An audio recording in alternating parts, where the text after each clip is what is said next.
Good morning everybody and welcome back to the channel. Hope 2025 has got off to a favourable start for you all. We're coming into 2 months now of complete and utter misery. As Jason said in one of his comments a bit later on, I actually hate January and February. They're just dark, dismal, bloody cold all the time. I just get sick of it by February and I just yearn to see a sunny morning. That's all I hope for come the end of February. So hopefully I can brighten things up just a little bit for you on Saturday mornings. I've got quite a bit to get through today. I'll be showing off my Christmas haul towards the end. Also towards the end there'll be a lot of bits that I've bought over the last couple of weeks, quite a stack actually. I've also got 5 retro movies that I'm going to be showing off in reply to Callie and Guy's Retrovember season. So I've got 5 of those, and I've also managed to sort out 6 movies that are in my collection. I have no idea why they're in my collection. I have no recollection of actually buying them, and looking at them, the subject matter, they are completely out of my wheelhouse, not the kind of thing that I would normally buy. So I'll be showing those off a little bit later on for some reason, and all sorts of other bits just to keep you amused. I don't think I'm going to bring this in under an hour, but I'm going to try. We'll see. I'll start with Sam mentioned something in his comments last week to do with subs. He thinks that I'm going to hit 200 by the end of this year, so I'm going to set myself a target. And I know I've always said that I'm not bothered about stuff like that, but if it's a bit of a challenge, we shall see whether it climbs up towards 200 by the end of the year. I think it's on 166 at the moment, which, as I've said before, I'm perfectly happy with. But let's just see if we can push it up to 200 to make Sam's prediction come true. So, right, let's get started. I've got here a top 10. This is Callum's top 10. Callum joined us about 2 weeks ago. And he's been posting, and he came over to me in the Works canteen just over a week ago and shoved this piece of paper in my face and said, this is my top 10 films. So I didn't tell him I was going to read them out. So Callum, if you're watching, I hope you don't mind. On the subject of top 10s, is it fair to say that our top 10s that we did probably 2-3 years ago have probably changed now due to new films being put in there? I think it might be an idea if we started the top 10s again. So if you want to write down your top 10s or message them over to me, I'll start that again either next week or the week after, because I'm fairly sure that mine will have changed. Obviously the top 5 will be exactly the same, but I'm fairly sure I can find 5 more that I've probably not talked about before. So that might be an idea. So this is Callum's top 10. I'll read them out in reverse order. Number 10 is The Green Mile. Now I know you're all huge fans of that film. I've only seen it once, probably when it first came out. I have got a DVD copy of it upstairs, but I can't say I've watched it in a long time, but it's a cracking movie. Number 9, Forrest Gump. Classic, absolute classic. Tom Hanks at his best, and a brilliant soundtrack. Just an amazing film. Number 8, Prisoners. Not sure I've heard of this one. The star that keeps coming into my head when I read that one is Alec Baldwin. Am I on the right track with that? Sounds like one I could check out. Number 7, The Prestige. I'm fairly sure I've got a copy of this upstairs because I was looking at it probably a month or 2 back and wondering, what's that? That could have made it into this other list actually.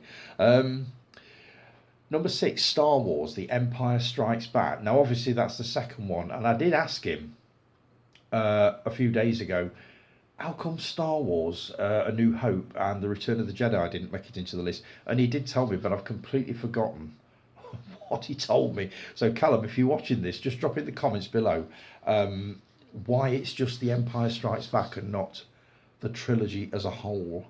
Number 5, 1917. I know of it, I've not seen it. I know it's on iPlayer at the moment, so I may just take a look of that. Number 4, The Wolf of Wall Street. I've got a copy of that upstairs, but I've never watched it. Leonardo DiCaprio. Who directed it now? Is it Martin Scorsese? Can't remember. But I know it's got a lot of fans out there. Number 3, Django Unchained. Brilliant movie, brutal as hell. Quentin Tarantino, absolutely superb. Jamie Foxx, Christoph Waltz, brilliant film. Very, very Tarantino. Number 2, Whiplash. I saw this probably a year back, and as I explained to Callum when he mentioned it probably 2 or 3 weeks ago to me, it's one of the most uncomfortable movies I think I've ever watched in my life. Brilliantly done. Miles Teller and J.K. Simmons, is it? Uh, if you've never seen it, go into it blind and just watch it. Don't know anything about it and just watch it because it is amazing. But there are a few scenes in there where you will just squirm. You really will. And number 1, Interstellar, and a big arrow underneath it, pointing to it underneath that says the best. I've not seen it. This is Christopher Nolan, isn't it? I've got a love-hate relationship with Christopher Nolan films. The only one or the only 2 I've seen is Memento, which I actually loved but didn't understand, and Inception, which just mashed my head. It really did. Interstellar, I've got a Blu-ray copy of it, but I've kind of put off watching it due to the fact that I'm probably not going to understand it. But from what I've seen of the trailer and the artwork on the DVD, the Blu-ray sleeve, I'm guessing it's got a 2001: A Space Odyssey kind of vibe to it. It could possibly be one that I will really, really enjoy. But I've also got the feeling that I'm going to come to the end of it and I'll be doing this, scratching my head thinking, what the hell? But we'll see. But that is Callum's top 10, topped by Interstellar. So just let us know, Callum, what the thing is with Star Wars on that one. So that's Callum's top 10. Any of you that out there that have got a top 10 that has changed since we last did them 2 or 3 years ago, just message them over, and it'll give me something else to talk about, basically. So, right, I'll move on to comments from the last video. Thanks for bearing with me last week, by the way. It was a bit of a filler. It was just an ease back into it video. It was only an hour. I did watch it back afterwards, and I thought afterwards it's actually not that bad, but hopefully this will be a little more interesting for you. David Mansell, morning David, great video as always, cheers mate. This is a comment he left from before, probably 2 weeks ago, that for some reason I didn't answer. Do you think Die Hard is a Christmas film? Depends what you describe as a Christmas film. If you're talking traditional Christmas, i.e. Scrooge, It's a Wonderful Life and stuff like that, I wouldn't lump it in the same bracket as that. It's set at Christmas, and everybody seems to think it's a Christmas film. Do I think it's a Christmas film? Probably not. I don't know, probably not. Apart from the fact it's set during the festive season, I can't think of any other reason why it would be a Christmas film. It's just a classic action movie. And another one that it took me quite a while to catch up with. It was one of those that was always on the video shelf, never bothered with it. And I think there was one day that I went in there, this was after I'd finished working there, and it was literally the only one in there that I'd either not seen or, wanted to see. So I got it and absolutely loved it, absolutely adored it. Loved Die Hard 2. I've not gone beyond that though, so that's maybe one of the franchises that I need to move on to this year and get all the Die Hard movies watched. So do I think Die Hard is a Christmas film? Probably not, Dave. What are your favourite Betty Davis films? I love Betty Davis. Now Voyager, The Little Foxes, I believe, is one that she did. I loved Whatever Happened to Baby Jane. Absolutely brilliant with Joan Crawford. She also did one with Oliver Reed, a haunted house movie called Burnt Offerings, around about 1976 or 7. Brilliant, absolutely superb. She's done so many movies. I'd need to look into that more to see if there's any more that I've forgotten. She also did one called The Anniversary, the one where she wears the eye patch. That was really good. Sort of the matriarch of a family having a celebration of a birthday or something like that. There's lots of drama, as always is with Betty Davis films. But I dare say there are many more, but I'll look into that one, David. But they're the ones that I can think of off the top of my head. What is your opinion on the film Mommy Dearest, based on Joan Crawford? Whoa, Um, I remember reading an article in The Sun, if I remember right, just before the movie came out, basically saying that Faye Dunaway, who is absolutely brilliant in this, came down onto the set from the dressing room for the first time in full makeup, looking exactly like Joan Crawford, and the whole set fell completely silent. They were all stunned. The movie itself, brutal, nasty, based on a book by Crawford's daughter, Christina, basically detailing the abuse that her and her little brother suffered at the hands of Joan Crawford, who was a big movie star at the time. Um, Absolutely superb. Faye Dunaway is amazing in this. She nails Crawford just perfect. So I love Mommy Dearest. I've not seen it for a few years, but when it first came out on VHS, I used to watch it about once every couple of months or so. I'm due for a rewatch at some point. I need to check whether there's a Blu-ray out of that one, because I would love to see it in high def. But it's an awesome film. If you've not seen it, any of you, Mommy Dearest, starring Faye Dunaway, absolutely brilliant. Thanks for that, Dave. Much appreciated, mate. Always good to hear from you. Stuart, Happy New Year, mate. Cheers, Stu. By the way, I have seen Xanadu. Fun movie. Don't know what the story was about, though. It was a bit weird, wasn't it? But I think the soundtrack made up for it. Olivia Newton-John looks adorable, as she always does. I thought I hadn't seen it before, but I had. That forgettable, isn't it? I do love it, but mostly because of the soundtrack. ELO, just all those classic tracks, one after another. And it was one of those movies that when the soundtrack was released, pretty much every song on the LP, the vinyl LP, was released as a single and flew up the charts. So again, everybody pretty much knew the songs before they'd even seen the film. But a brilliant film. Few big movie franchises I'm not into. Fast and Furious. I've only ever seen the first one. I bought a box set of the first 5 or 6 before I realised we were going to have 7, 8, 9 and 10. Otherwise I don't think I'd have bothered. I'm not in any great hurry, I've got to say, to watch the others. I'd have to go back and watch the first one before I moved on to 2, 3, 4, 5 and 6, but I'm in no great hurry to do that. Harry Potter, I had a Blu-ray box set bought for me 2 years ago.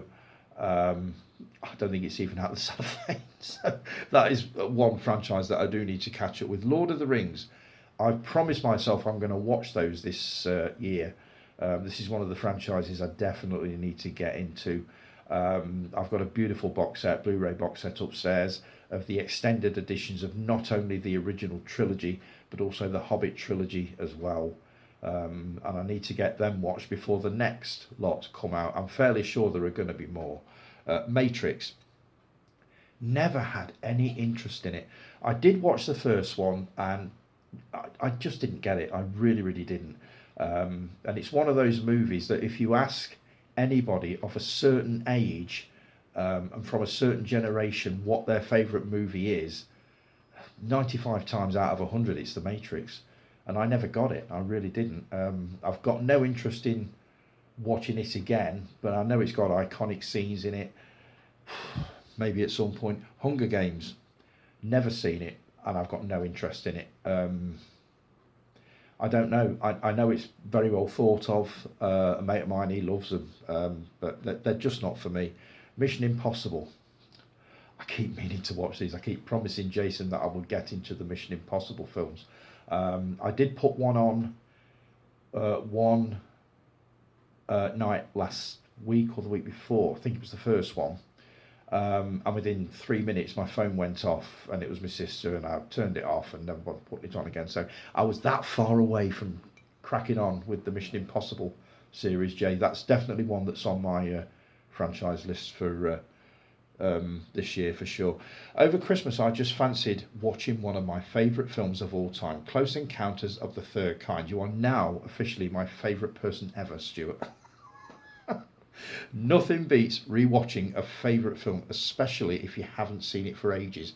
Just a brilliant film. The last 30 minutes are just beautiful with the mothership and the music chimes. The score from John Williams is fantastic. It certainly is. I could talk forever about my love for Close Encounters, as I have done countless times before, so I'm not going to bore you all with it again. It definitely makes it into my top 10.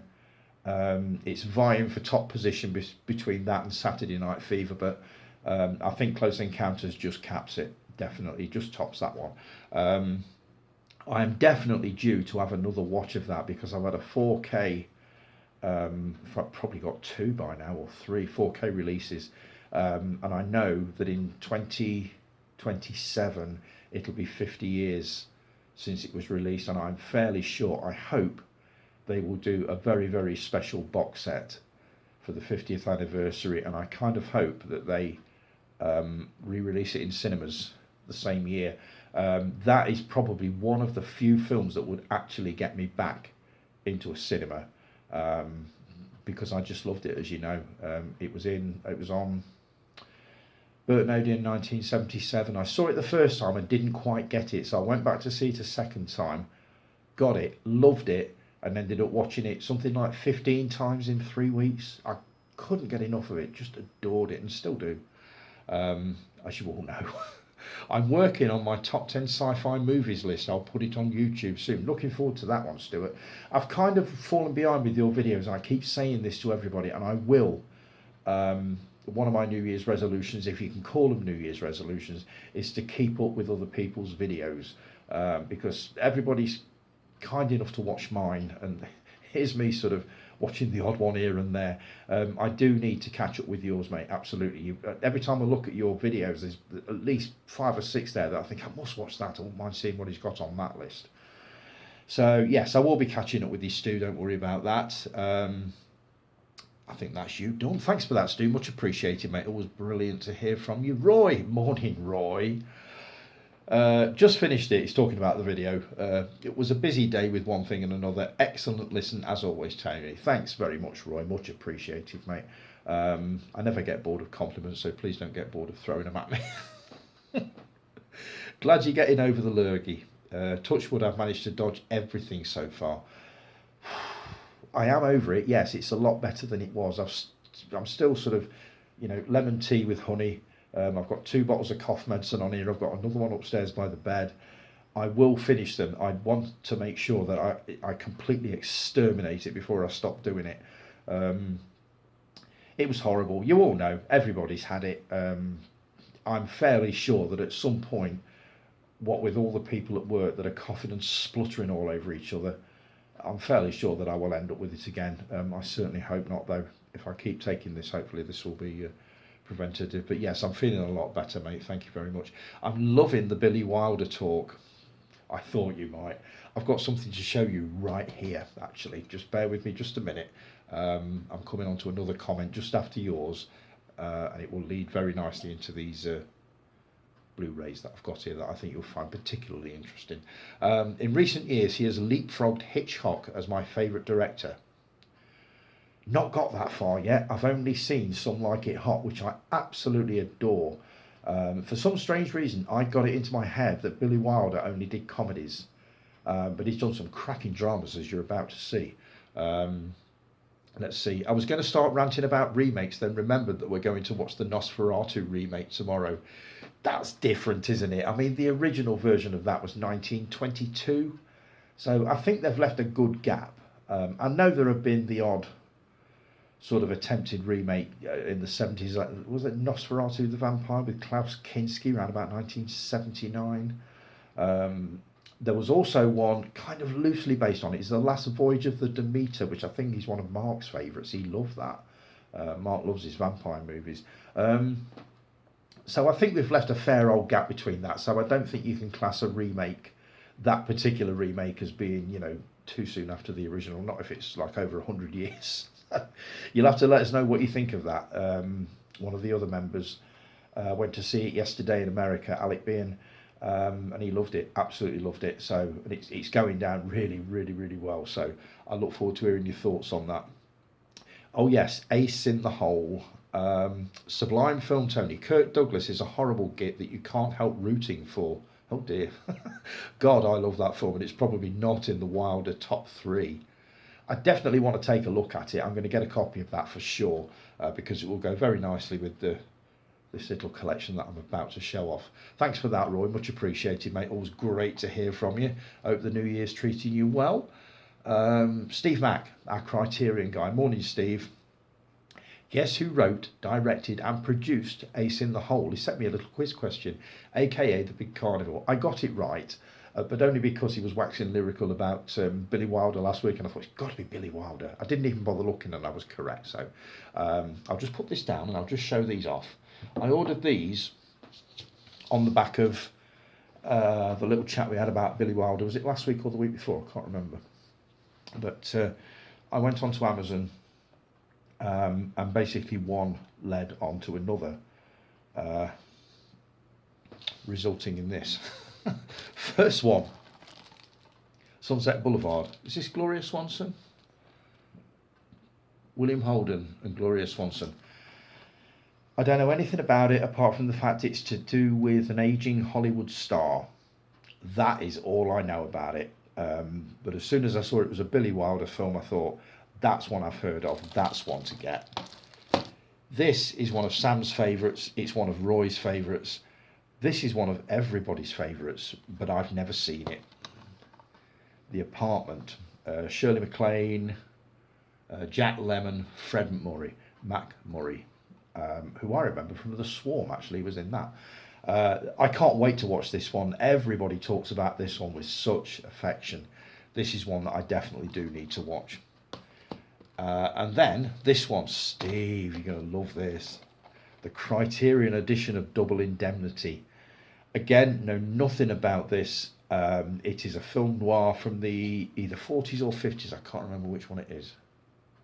Where are we? Does it say? Yes. No, it doesn't. No, it doesn't. Double Indemnity. All I know is it's a thriller, and it's got it. Everybody basically holds this in very, very high regard, but I've never seen it, but I will be doing very shortly. We're getting into slightly obscure territory here, because this was just, I was just going back to, yeah, I love that one. Ooh, yeah, I love that one as well. Don't know anything about it, but I love it anyway. Irma Duce, that's how it's pronounced. Jack Lemmon and Shirley MacLaine. Again, know nothing about it apart from the fact it's directed by the amazing Mr. Billy Wilder. This is one you've probably heard of. I love a good prisoner of war movie. Stalag 17. This one's starring William Holden. He did like William Holden, didn't he?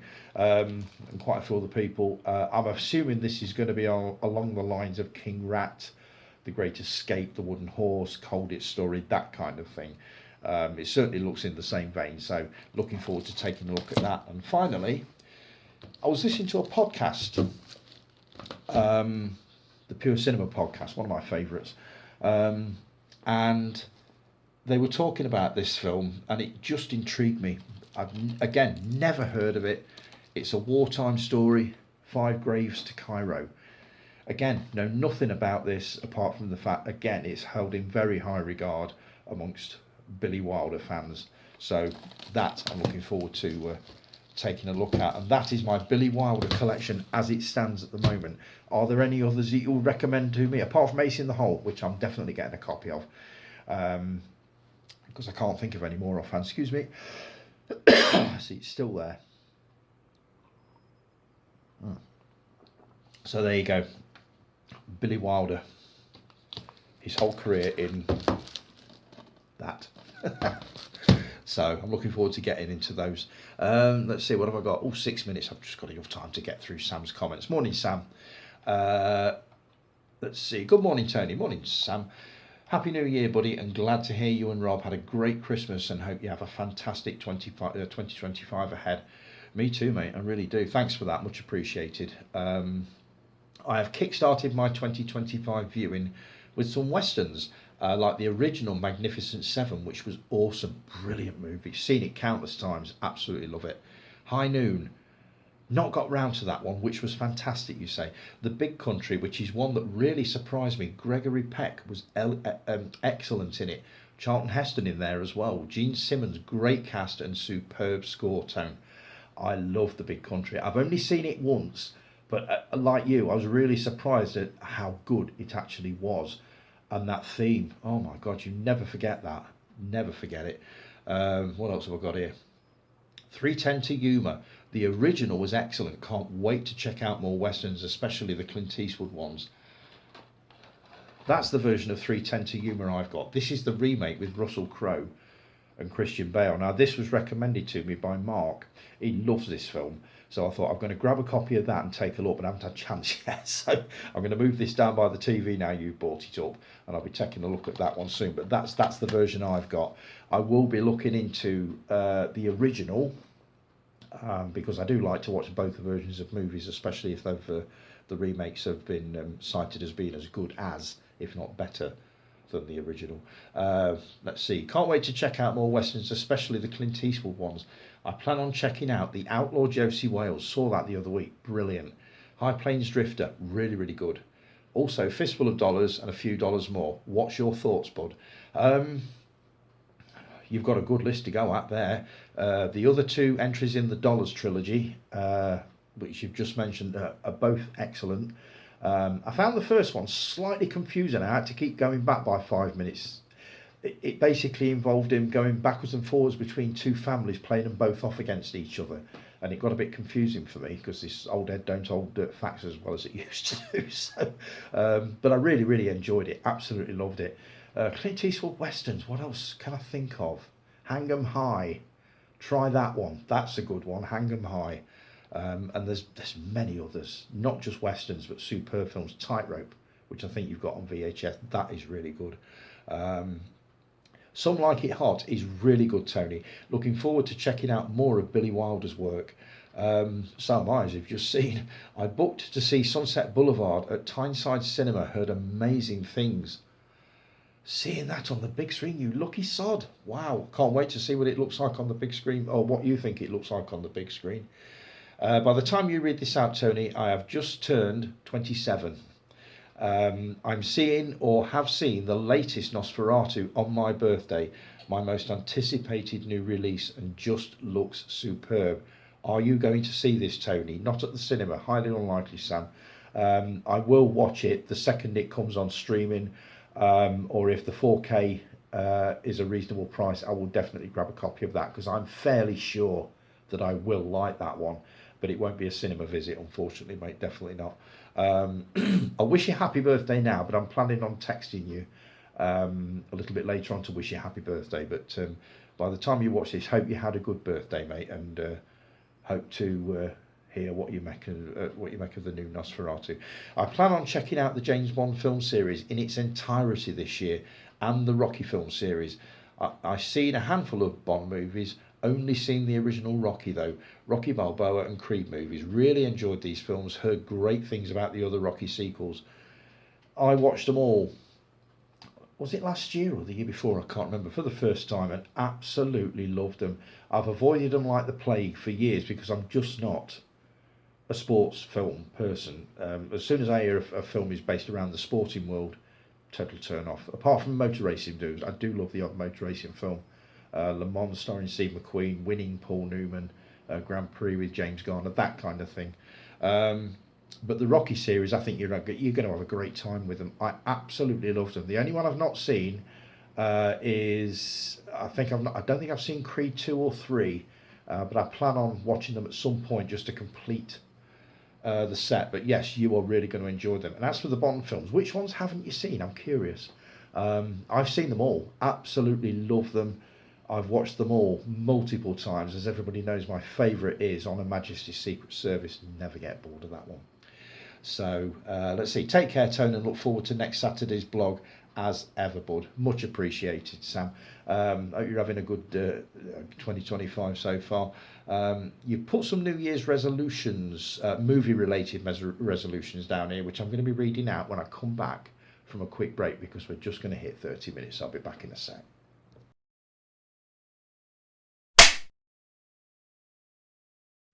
And we're back.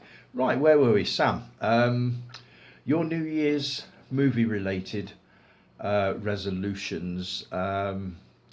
let's see, you ended the year with your three favourite movies. You do this every New Year's Eve, I believe. Three movies that you watch every 31st of December. Lost in Translation, which is Bill Murray. Perks of Being a Wallflower, which I've heard of but never seen. 500 Days of Summer. I've not seen any of those three, but I'm going to get hold of all three and take a look at them because you love those films. Right, onto your resolutions. You're going to do a Bond marathon, which I think you mentioned in your comment. A Disney marathon in chronological order. My God. Ooh, that's going to be a lengthy process, that one. He's done quite a few. Does that include the live action ones? Because I love some of the live action Disney movies, especially the 70s ones. As I think I said last week, my favourite ever has got to be Candleshoe with Jodie Foster, Helen Hayes and David Niven. It was just a wonderful film. I don't know whether it was the time that I went to see it. It was also a movie that I went to see in a little cinema in Prestatyn that was about sort of 90 years old at the time, the building. And I just fell in love with the film and fell in love with the cinema. So I've probably got memories of the cinema as well as the film in my head when I talk about that one. But this is definitely my favourite live action Disney movie. Favourite live action animated, as I've said before, is probably Robin Hood from 1973. Absolutely adore it. So be curious to see how you go with that one. Tackle the Friday the 13th franchise. You've only seen the original. Wow. I've seen them all. Yes, obviously they do decrease in quality as you go on, but the first two are just brilliant, absolutely superb. They could have left it at that and they'd have had one hell of a double bill. But they carried it on to, let's see, Jason X, which was 10. And then I believe we had a remake in 2009, which actually wasn't bad. And then we've got the series Crystal Lake coming up on TV later this year, which I'm absolutely 100% going to take a look at. I just hope it lives up to expectations because it's been in the pipeline now for at least 2 or 3 years, to the point where we didn't even think it was going to happen. But yes, I will be having a look at that. Visiting more independent cinemas, including the Jam Jar and the Omniplex in Sunderland. I'm going to look up those two places because I'm always curious to know what other people's cinemas look like. I got Jason K, our Ginger Ninja, to take a picture or take pictures of his local cinema quite a while ago, and loved it, absolutely loved it. So I'm going to be checking out the Jam Jar and the Omniplex. An odd name for a cinema, the Jam Jar. Buying more boutique label movies, including Second Sight. I can actually go along with that. I love these boutique labels because they come out with titles that you've never even heard of, and you look them up and you think, why haven't I heard of this? This sounds amazing. So yes, I can absolutely go along with that. Go to an outdoor screening. We have them locally at a place called Calke Abbey, Calke, if you want to look it up on the interweb. But yes, they normally do screenings around about the Halloween time, and it's usually something like Nightmare Before Christmas or something like, I can't remember what last year's was now, but it was quite a popular one, and it sells out very, very quickly. So yeah, I can definitely go along with that one. Keep up with new releases. I definitely want to do that this year. Last year was terrible for keeping up with new films. Yeah, it's difficult enough keeping up with the old ones. So yes, that is one that I definitely myself want to do as well. A director's season. That's a good one. I like that. Well, I think I'm safe to say that I'm ahead of the game with a Billy Wilder season. So I will be taking some Billy Wilder movies in. So yeah, that's a good one. I like that one. A Clint Eastwood season. I've seen a lot of them, but there's also a lot that I haven't seen. So yes, that's a good one as well. Get more memorabilia and movie posters and t-shirts. I love that Good, the Bad and the Ugly t-shirt you were wearing, by the way, in your last video. That is awesome. Yes, I do need to get this behind me looking more movie related, preferably so that you can't see hoovers and radiators and things. It looks more like Steptoe's yard at the moment. But yes, that's one that I definitely want to do. And also watch Aliens, Piranha 2 and The Abyss for the first time. This is a mini James Cameron season by the signs of it. Aliens, if you've never seen that, is just amazing. I never get bored of it. I've seen it countless times. I will always watch it if it's on TV, even if it's cut. I will still watch it. The Abyss I've seen once, quite enjoyed it, but I've only seen it the once. Piranha 2, oh, excuse me, I saw at Burton Odeon, would have been about 1982-ish. One of his very early efforts, and yeah, it had another title. I think it was called The Spawning. Um, it actually wasn't a bad film, but if you watch it now, I get the feeling it would look pretty appalling, and you would never guess in a million years that it was James Cameron's first movie. So, let's see. I also enjoyed your end of the year overview video. Let's see. You had quite the year, didn't you? What with your VHS collections and your gigs and meetups, etc. I can't believe your channel's only been running a year. It seems like a lot longer, mate. You've done so well with it. You really, really have. Your first video, you had the same insecurities as me. Oh my God, that first video. Oh God, it was terrible. I was literally holding things up like I do now. I'd sort of hold something up and like this, properly, but it was in front of my face, and it was horrible. It was awful. I got talked into doing it by two colleagues, so it's not something that I was prepared to do. But I thought, you know what, I'll give it a try, and it was terrible. But they said it was okay, so I carried on, and 3-4 years later, here I am. So, but yeah, I do know what watching your first video back 3-4 years later is going to look like. You're not going to believe it. Let's see. I'd love to see that video about your trip to New York, by the way, when you decide to do that. You also said you needed to read more books, which is one that I definitely need to take on board. Nakuti, I keep calling him Nakuti. Ncuti Gatwa, the new Doctor. I've not seen any of his adventures yet. I never saw any of Peter Capaldi's either. I'm more an old Who than a new Who fan, but I do need to take in some of the newer adventures. And as for the Squid Games, I've only seen the first 2 episodes of the first season, which I quite enjoyed, but for some reason I never followed it through. So you've obviously watched the second season, which I gather you think is quite good. I love your channel, mate. I really do. You're going to go from strength to strength this year. You've got the most infectious personality. You're just a joy to watch and listen to. So please carry on. And I totally agree with you, taking your breaks from social media and this, that and the other. Maybe I should do the same, but I can't imagine myself doing it. But keep doing what you're doing, mate, because you are doing it absolutely brilliantly. And I love your channel to bits. I really do. So, oh God, this bloody cough. It just seems to hang in there. It just will not go. Let's see. Oh, I think I came out with my movie-related New Year's resolutions last year. Well, it is last year now. Let's see. I'll just read them out quickly. To stream more movies and buy less. Well, I know that's got to happen, and I've got something here that'll emphasise that. Thinning out the collection, yes. To tackle some of the franchises I haven't yet seen, yes. To begin my never seen thread, definitely that's going to start today with a bit of luck. To make my video background more movie-related, yep, I've just said that. I do like this one. Pick a random year at the beginning of every month and watch five films from that year. I've actually found a random year selector, so I'm going to be using that at some point, and we'll see how that goes. You also asked me, is there a movie out there that you didn't like but could potentially make for a great remake? Any remakes you prefer over the original version? I'm going to come back on that one, Sam, because I haven't had a chance to think about that one. But that second resolution about streaming more movies than I buy, this will prove why, for fuck's sake, I've got to do that. These are 5 films that I've seen on my shelf that I have no idea why I bought them. I've no real interest in them. And I've just basically no clue why they were there. First one, Dragged Across Concrete. This is Mel Gibson, Vince Vaughn, and a host of other people.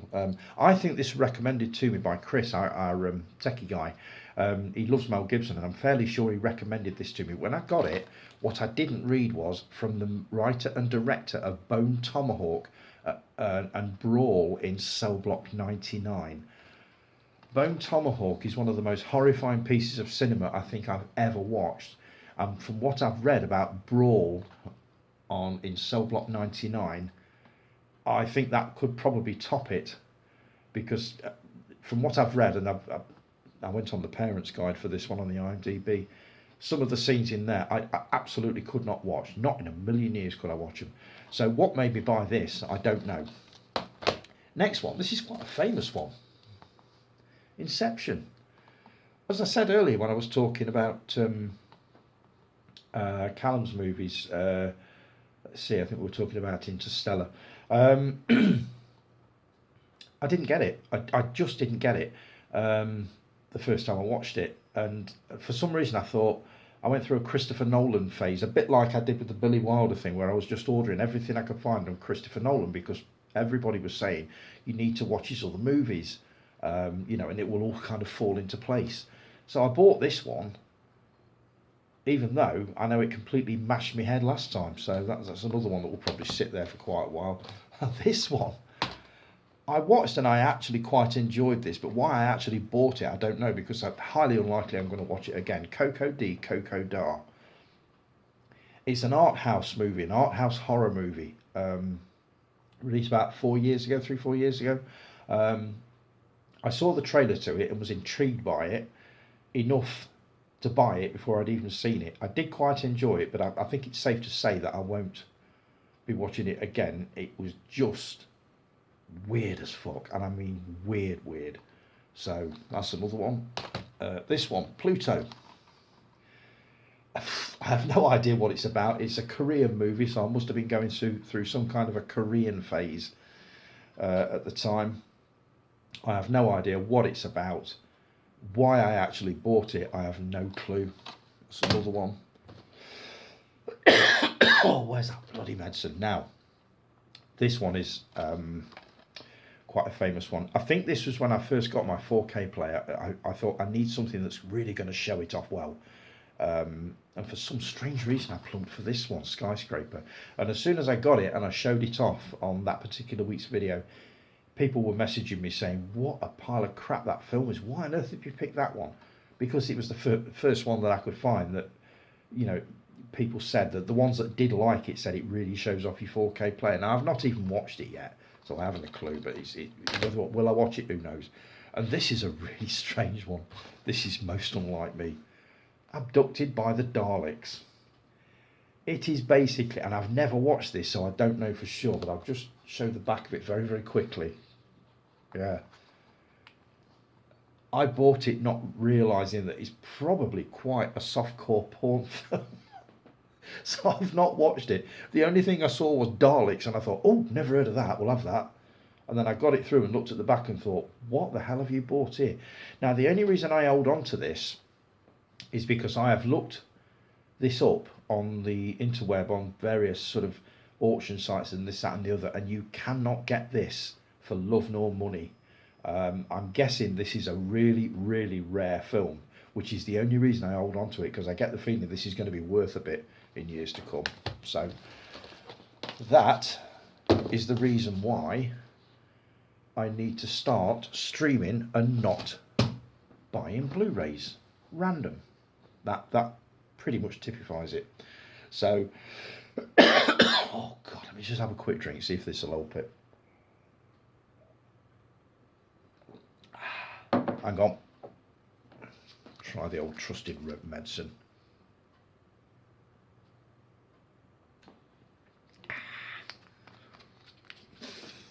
Hopefully that'll help, but it probably won't.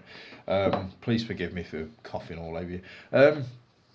So, moving on from Sam. Thanks for that, Sam. Much appreciated, mate. And as I say, happy birthday for last week. And I hope you had a brilliant day and enjoyed Nosferatu. Jason K. Ginger Ninja. Morning, Jay. G'day, Tony. G'day, Skip. Happy New Year to you, mate. Thanks, mate. And the very, very same to you. Meh. Here we go. Meh.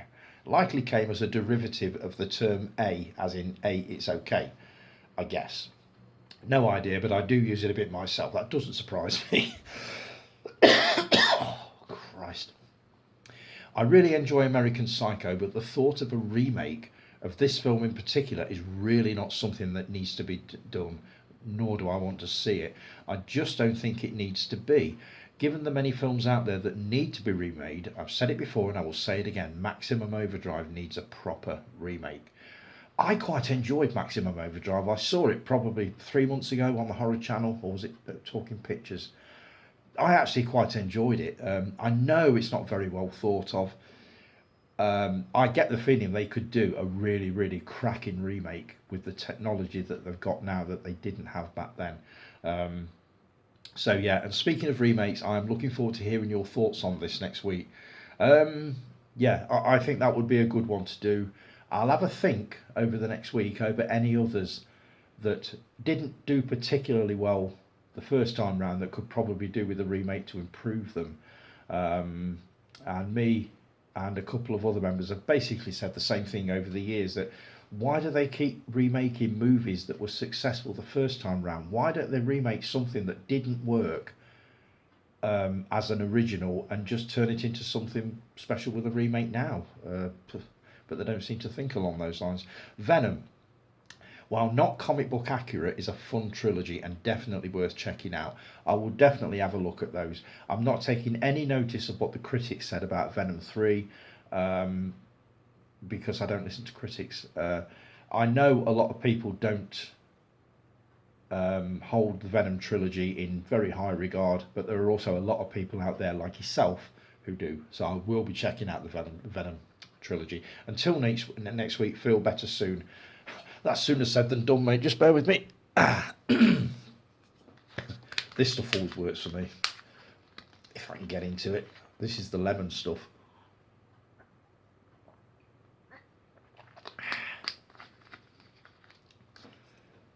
It had to happen the morning I'm recording. I've gone through the last couple of days and hardly coughed at all. As soon as I sit in front of a camera, here we go. So yeah, thanks for that one, Jay, much appreciated, mate. Guy, morning, Guy. Thanks for Rosie's shout out. She loved it. You are more than welcome, mate. That comment she made about me being livid about fireworks was just perfect and made me laugh so much. So great vid as ever, mate. Don't worry about it being an easy episode. Just glad to have you back. Thanks ever so much for that, Guy. It is really, really good to be back. I did think I was over it, but clearly I'm not. Try brandy for the cough. Oh, fucking hell, brandy, that's all I need. No, I shan't be doing that. Thanks for that, Guy. Much appreciated, mate. Brilliant to hear from you. Callie, morning, sweetheart. How are you? I'll be catching up with Higgis this week for sure. I will. I've got the last two to watch. So I will be taking them in and I'll have some comments on those and some of the previous ones next week. Let's see, the first Tony time of 2025 on a chilly Saturday morning with a brew. Perfection. Thanks, Callie, much appreciated. The dreaded cough. Yeah. I've had it since November, and just when you think I've shifted it, it comes back. Hello. James Corden. Oh, God. I would rather peel my own skin off, turn it inside out, and staple it back on than I would watch that annoying sack of human waste. He reminds me of that loud, mouthy fat guy down the pub that thinks he's everybody's best mate, when in reality we think he's a cunt. Best stop there before I go on a full-blown rant. Oh, please do. If it's about James Corden, I'll welcome it. Don't even get me started. Meh basically means okay. For example, that episode was meh. So not great, not shit. Hope this clears things up. Clear as mud. Meh just means all right. I may start using it, but it is highly unlikely. The Falling Down remake casting choice. Still thinking on that one. Maybe Chris Evans, maybe Tom Hiddleston. He'll go right out of the box and cast Jim Parsons, Sheldon from The Big Bang. Really? That's an odd one. I've not seen The Big Bang, but I know who Sheldon is. And him filling the shoes of Michael Douglas in Falling Down. That really is outside the box, that one. On the Fog remake, nope, just nope. Shame though, because the cast was pretty good for a mid-2000s remake. Anyway, there was nothing wrong with the cast. It was the execution of the movie. It was terrible. I haven't seen it for a long time, and it's one of those few movies that when it comes on, if I've not enjoyed it the first time, I'll watch it again just to make sure that it was that bad, and maybe I'll like it a lot more this time. But that's one that whenever it comes on, I just avoid it like the plague because I pretty much know I'm going to think the same. But we'll see. The Jungle Book on vinyl. Unfortunately, after my parents passed, I have no idea what happened to it. It may be with a family member, but I honestly don't know. Yeah, I've missed some of my vinyl, especially some of the soundtracks. I know for a fact I had a lot of vinyl soundtracks and I can't find them. They must be upstairs somewhere because I don't remember selling them, giving away, or anything like that. So I'm assuming they are somewhere. But yeah, I completely get that. Thanks for the love and the shout out, Hun. Time for me to start adulting and go shopping. God, on a Saturday, you're joking, aren't you? Never in a million years. Lovely episode and a nice start to the new year. Look forward to watching next week's episode. Thanks, Callie. Much appreciated. Jason P. Morning, Jay.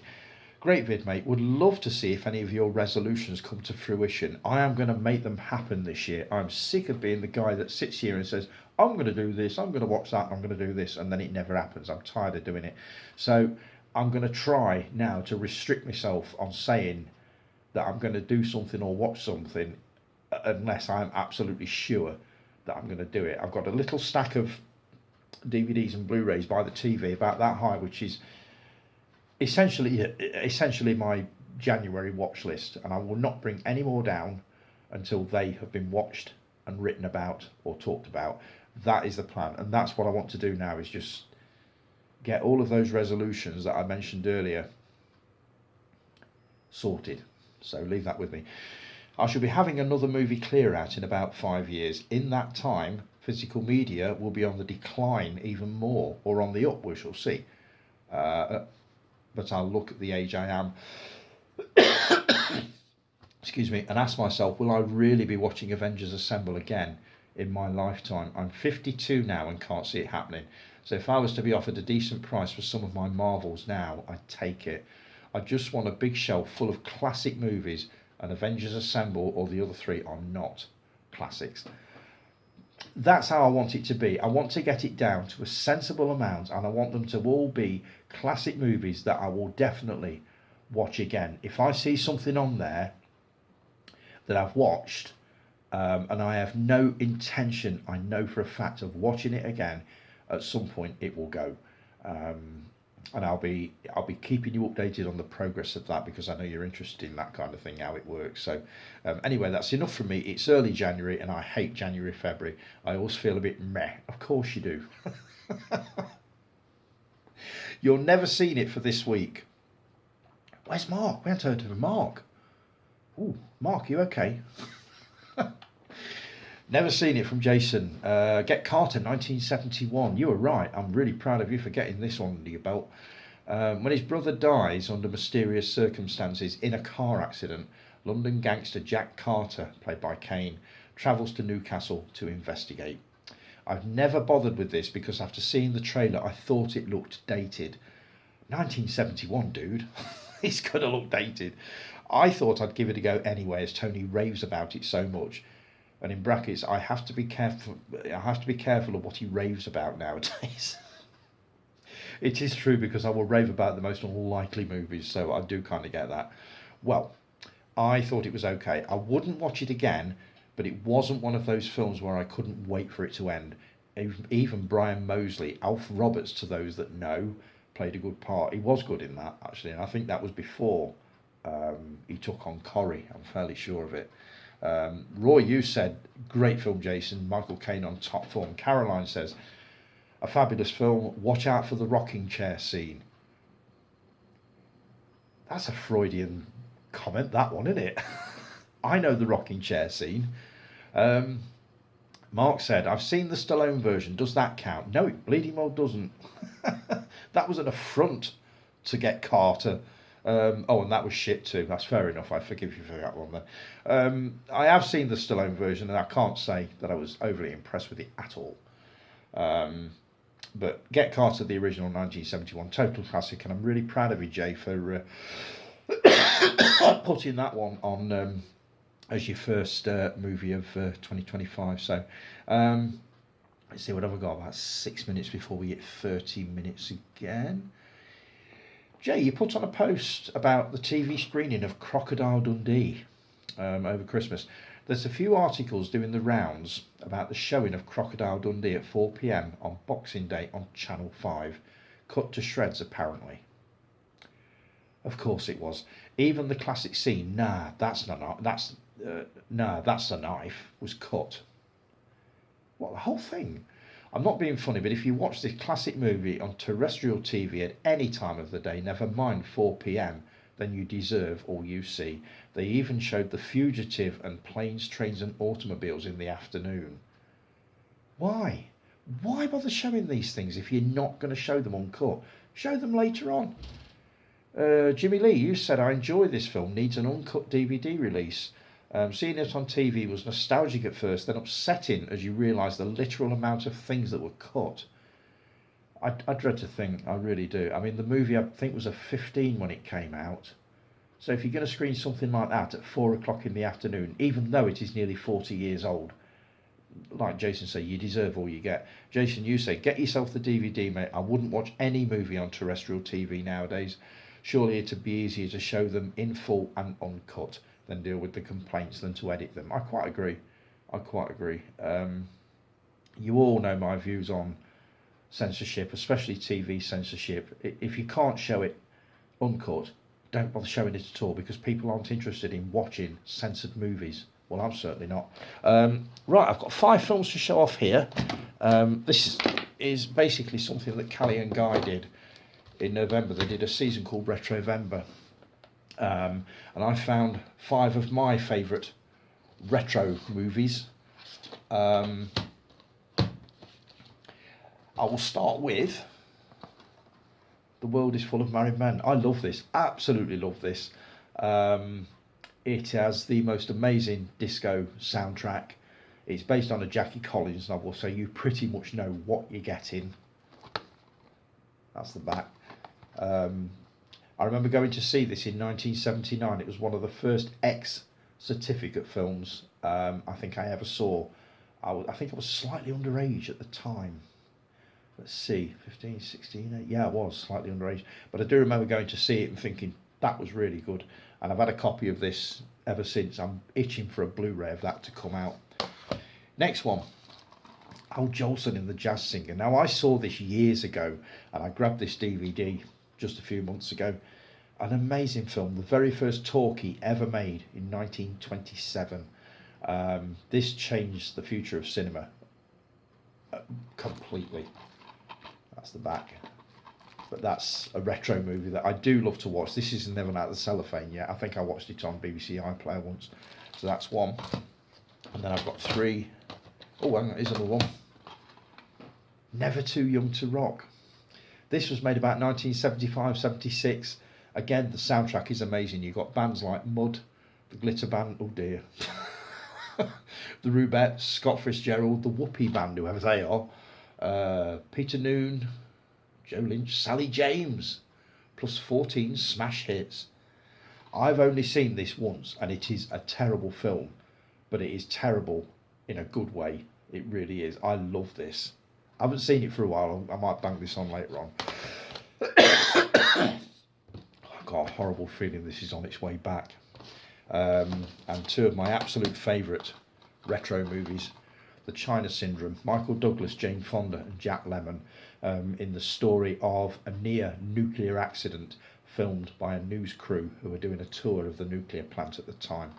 This is absolutely brilliant. The script is razor sharp. The acting is through the roof on this. Absolutely brilliant. If you've not seen it, highly recommended. The China Syndrome. And one of my favourites ever, and I've shown this off before, retro movies, Jane Fonda as Barbarella, Queen of the Galaxy. I just love this. The soundtrack is just amazing. The film is as trippy as hell. Basically pure 60s. I think it was made about 1968. There are rumours going around at the moment that there is a remake in the offing, starring, can't remember the name. The only thing that makes me think that I would want to see this remake is I've read that Edgar Wright is in line to direct it. Now, I love Shaun of the Dead, the Cornetto trilogy. Last Night in Soho was absolutely superb. I love his style of filmmaking, and I think he could do quite a decent job with Barbarella. So hopefully that'll happen. Right, I'm going to take a quick break, down some hot lemon, and hopefully come back for the last stint, which I've got my Christmas haul to show off and a few other bits that I've bought, and then I'm going to bid you goodbye for this week and go and lie down. Back in a sec.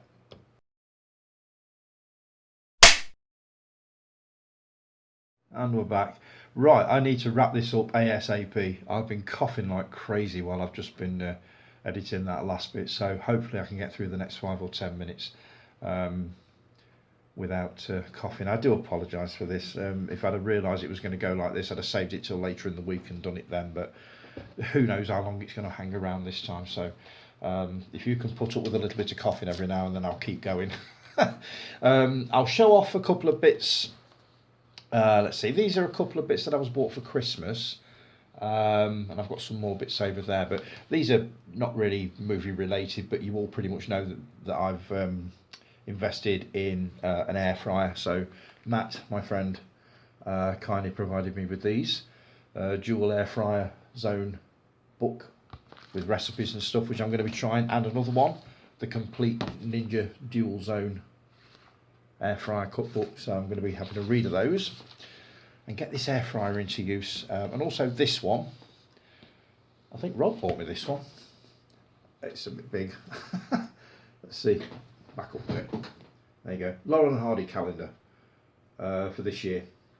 So that's going up on the wall very, very short, and I'll put that there. Now these are a few bits that I've bought. The rest of the Christmas haul I'll be coming on to when I've shown these off. I'll just move those forward a bit. There we go. So much stuff to show this week. These are some Blu-rays that I've bought, which completely contradict what I said about, just bear with me while I centralise, completely contradicts what I said earlier about being more select about which Blu-rays I buy. This obviously starts from this week. So these are the ones that I've had through this week. It's an obscene amount. First one, Roy, or is it Stuart, loves the movie The Count of Monte Cristo, starring Richard Chamberlain, which I was unable to get on DVD or Blu-ray. So I'm going to download a copy of that. But I did spot this one. This has done really well at the box office. It's only just been released. This is actually a French film, a French version of The Count of Monte Cristo. This is 3 hours, but the reviews I've read of this, of praise that there's been heaped on this movie, I definitely wanted to see it, so I've grabbed a copy of that. Next one. Who remembers Evel Knievel from the 70s? Stunt rider, motorbike rider. He did some amazing things, jumping over canyons, jumping over buses. We had our own version of Evel Knievel in the early 80s, a lad by the name of Eddie Kidd, who basically tried to emulate a lot of the stuff that Evel Knievel did. He had a very short-lived film career. I spotted this on Amazon and could not resist it, mostly because of the soundtrack. It's a British film made about 1981, stars Eddie Kidd.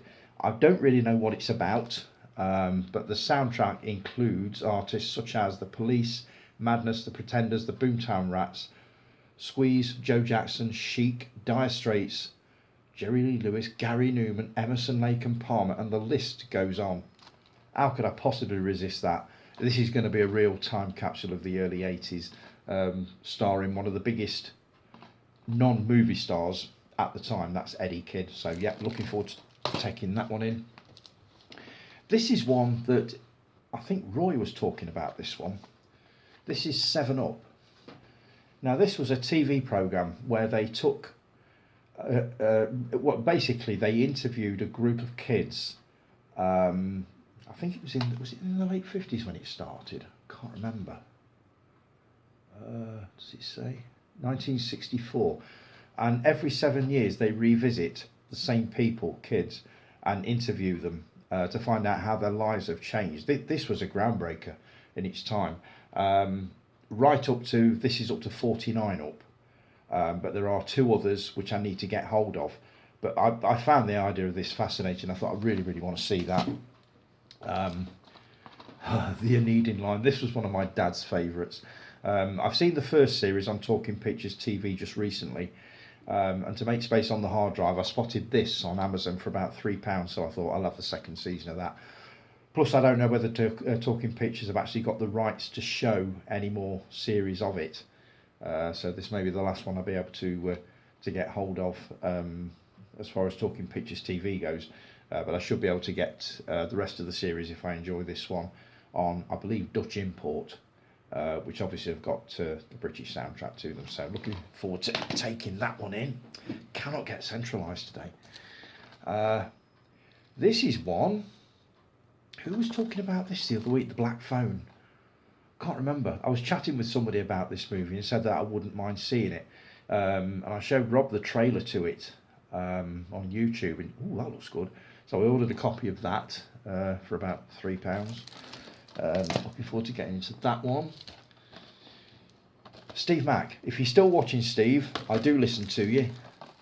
The Producers. This is one of Mel Brooks' first movies. Stars Zero Mostel and Gene Wilder. This is supposed to be a stone cold classic comedy. It was remade not too long back with Nathan Lane and Matthew Broderick. What that was like, I don't know. I'm guessing it was nowhere near as good as that one. And also on the same page, here we go, was Young Frankenstein. I thought, I haven't got that, and I haven't seen it for such a long time, but I do remember enjoying the movie, so thought I'd grab a copy of that. Lie With Me, a French gay love story. It's just got so many plaudits, this one. It's on iPlayer at the moment, but I think it's due to disappear, and I wanted a copy of it, so I thought I'd grab a copy there. It only cost me about £4. This is one that Roy was talking about the other week. We were talking about Travolta movies, and I think he's just got this one, The General's Daughter. Not seen it, know nothing about it, but Travolta's in it, so that's good enough for me, so I'm going to be taking a look at that. And while we're on the subject of Travolta, just underneath that one was this one, I Am Roth. This is the kind of film apparently he does nowadays, or certainly did around this time, sort of really dark, violent dramas, but not to the point where I'm not going to be able to watch it, so I'm looking forward to that. This one is going to be up Sam's street completely. He's going through a Marilyn Monroe phase at the moment, I think. The Misfits. This stars Clark Gable and also Montgomery Clift, directed by John Huston. Classic movie, never seen it, really wanted to, so I thought I'd grab that. Some books and magazines. I put a post on about this last Sunday, and I can't remember whether anybody actually commented on it. It's a classic movie from 1977 or 8. I have seen it and I really enjoyed this. The Class of Miss McMichael. It stars, well, this is the book, the tie-in book. The movie stars Oliver Reed and Glenda Jackson and was absolutely brilliant. Just set in a tough London school. The rest of the cast included sort of Phil Daniels, people like that. Young stars that were on the way up. I think this was before Scum and just before Quadrophenia. But yeah, I'm looking forward to reading that. I used to have this book years and years ago, and I read it a couple of times and really, really enjoyed it. And I saw it on eBay and I thought, you know what, I'll grab that. This is one that I think Sam and possibly Roy would enjoy a read of. Some Like It Hot. Me, Marilyn and the Movie. This is written by Tony Curtis. This is basically his memories of the making of Some Like It Hot. So really looking forward to having a read of that. This is one I spotted on Amazon by accident, and I thought, I've never heard of that, and it was quite expensive on Amazon, so I went on eBay and got it a bit cheaper. This is Purple Fury. Rumbling with the Warriors. This is written by Rob Ryder, who was one of the AC Turnbulls. Were they the ones, the Baseball Furies, sorry. Yes. And it's supposed to be an honest memoir of what it was like working on and filming The Warriors, which is a classic movie, which, as you all know, I love, from the 70s. This is the disadvantage of ordering things blind. As you all know, I've been diagnosed as diabetic, so I thought I'll treat myself to a book to put all my blood pressure readings and stuff in, and I went for this one, completely blind. Spot the deliberate mistake. The writing goes way over, so that's not right, and there is no provision whatsoever in here to write blood sugars or anything like that, but it does do insulin dose, which I'm not on, carbs, what the fuck has that got to do with anything, and activity. Complete waste of money. That is going to the charity shop. Somebody will make use of that. I enjoyed the first volume of this, so I know I'm going to enjoy this. VHS Ate My Brain 2, The Revenge, written by Andrew Haunt. Basically just memories of the VHS era. So, you know, Jason will enjoy this. I'm fairly sure of that. It's a cracking book. And some magazines. The latest issue of Intermission, which is Talking Pictures TV's official magazine. I love that. This, Roy, is Cinema Retro. I think I put a post on the group about the magazine a few weeks ago, and he said, "My God, is that a thing?" I said, "Yep, absolutely." So that is Cinema Retro, which I've now subscribed to a year's worth. I think it's 4 issues. Oh God, let's see if I can find something that I can actually show you. It's very, very detailed. I'll try and flick through it, but I'm rubbish at this. Just to give you an idea of what. See what I mean? It is literally retro movies all the way through. And they do a lot of specials as well. I've got one on the Wild Bunch. The latest issue of Infinity, which features articles on Jaws, Mrs. Peel, The Man from Hong Kong, which is a cracking movie. Let's see, Fantastic Flicks, The Cinema of Jules Verne, that's going to be good. The latest issue of Scream, articles on The Devil Rides Out, The Hills Have Eyes, Prom Night, Deep Blue Sea, The Wolfman, Nosferatu, The Devil Doll, which is a movie I've wanted to see for ages, never got round to. And this is a Christmas present that I got bought. For some reason it's made its way with the magazines. Life in Hollywood. Donna bought me this. I love Donna. She knows of my love for old Hollywood. And this is basically articles from Time magazine about old Hollywood. It's the point is trying to flick through it, but it is just a cracking coffee table book. Latest issue of Yours Retro. Let's see, got articles in here on auction prices paid for film props and costumes. Let's see, article on The Third Man, Eartha Kitt, Superman, The Love Boat, why Star Wars triggered the end for westerns. That's going to be interesting. The latest issue of SFX. Let's see, Star Trek Section 31, articles on Poltergeist 2, Doctor Who, Justice League, Werewolves, Mayfair Witches, Wolfman, Severance, all sorts of stuff. And finally, the latest issue of Sight and Sound, the BFI's official magazine, which you got the best films of 2024. Says, how many have you seen? I'm guessing probably none. And this is my Christmas haul. A completely movie unrelated one first. Somebody thought I needed these. These are hydrating facial sheet masks. He gets me these every year. I've got to start using these. This is Strawberry Bliss. I presume you just put it over your face and it rehydrates. I don't know, but I'm definitely going to try them. And no, I won't wear one when I'm presenting this.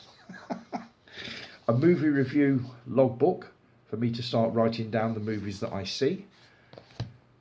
This is another one from Donna. We were talking about these two ladies a few weeks ago, and I happened to mention that I know of them, but I don't know much about them. And I ended up with this in my Christmas box, Olivia and Joan. Two stepsisters, Olivia de Havilland and Joan Fontaine, who basically were rivals right the way through their Hollywood careers. I love the story of Betty Davis and Joan Crawford. They were rivals as well. Well, more than rivals, they hated each other. And this is apparently along the same sort of lines. So I'm looking forward to having a read of that. And a load of Blu-rays. Donna again, Peeping Tom. Never seen this, believe it or not. This was the forerunner to Psycho, Silence of the Lambs, all that sort of thing. This was one of the original serial killer movies. This was banned for quite a while. It destroyed virtually the career of Powell and Pressburger, who made it. I've always wanted to see this, heard so much about it, now I can. Three Musketeers, starring, here we go, Oliver Reed, Raquel Welch, Richard Chamberlain, Stuart, you watching? Michael York, Frank Finlay, Geraldine Chaplin, Simon Ward and Faye Dunaway and Charlton Heston. What a cast. How could you not enjoy that? And also you've got to have The Four Musketeers, which is the sequel. These were all from Rob. What's that? Oh, that's my receipts. He always holds on to the receipts so that if any of them are faulty, I can take them back. Well, he can take them back. The Conversation, Gene Hackman. Know nothing about this apart from the fact that it's a classic film from 1974. Gene Hackman at the height of his powers. Looking forward to watching that. He also got me this one, Seven Samurai. I've never seen this. This is the movie upon which The Magnificent Seven was based, the original Japanese movie. This is about 3 hours long. This is a beautiful BFI release which has got books and all sorts in there. I'll do an unboxing of that when I get a minute. This is one that we both want to see, so I can't wait to have a look at it now. Alien Romulus. It'll no doubt be streaming on Disney Plus, but I said I really do want to watch that on 4K, so I've ended up with that one. Same for this one, Kingdom of the Planet of the Apes. I just need to catch up with the last trilogy because it's been a while since I've seen them, so I want to watch those three before I take this one on. But really looking forward to that. Classic Jack Nicholson movie, directed by Roman Polanski, Chinatown. Seen this a few times, absolutely love it. And a 4K release, so I'm looking forward to seeing what that looks like in ultra high def. The Hitcher, starring Rutger Hauer and C. Thomas Howell. Classic psychological horror thing from 1980, is it 85 or 86? Absolutely brilliant. Rutger Hauer is as sinister as hell in this. I haven't seen this for quite a while, and this is also a 4K release, so I'm guessing this is going to look absolutely glorious in 4K. And finally, Sam, you'll be interested in this. I've finally got one of the Blu-ray sets. He said, is there any TV series you want? I says, yeah, grab us a Doctor Who. And he came back with this one because he knows I love John Pertwee. And the stories on this one are The Three Doctors, Carnival of Monsters, Frontier in Space, Planet of the Daleks and The Green Death. I love The Green Death. If I get on with this, I'm going to be collecting all of the others and probably getting rid of my DVDs. I don't know yet. We'll see how we get on with it. But I'm really, really looking forward to seeing what these things look like in Blu-ray. The only one I've ever had on Blu-ray was Spearhead in Space, which was a standalone release quite a while ago. And it did look absolutely brilliant. But these stories are... I'm guessing there's only so much you can do to a TV series that's over 50 years old, but let's see. I'm really looking. I love The Green Death anyway, so I would definitely watch that one. That is it. And would you believe it, for the last 15 minutes or so I haven't coughed once. I do sincerely apologise for that in the second half. If I get a chance to redo it all later in the week, I will do, but there's going to be no saying that it won't happen again, so I might as well just leave it as it is. If you can put up with the odd cough until I've completely sort of kicked this thing, I will just carry on with it, because there's no real sense in not doing it, but you'll just have to put up with me spluttering all over you. So thanks ever so much for joining me, folks. It's been brilliant. It's so good to be back, as I said last week. I'll be back next week with more of the same. I think that's pretty much it. Any comments that you've got or thoughts, drop them in the comments below. If you want me to do any, like the top fives that I've been showing off this week, just let me know whether you want to see my top five, directors or a certain actor or a certain genre, or, things that link certain DVDs or Blu-rays. Just let me know, and I will endeavour to meet your demands with that one. So as I say, thanks ever so much for joining me, folks. It's been brilliant. Hope you have a good week next week, and I'll be back hopefully same time next week. So take care, and I will talk to you all again soon. Take care. Ta-ra.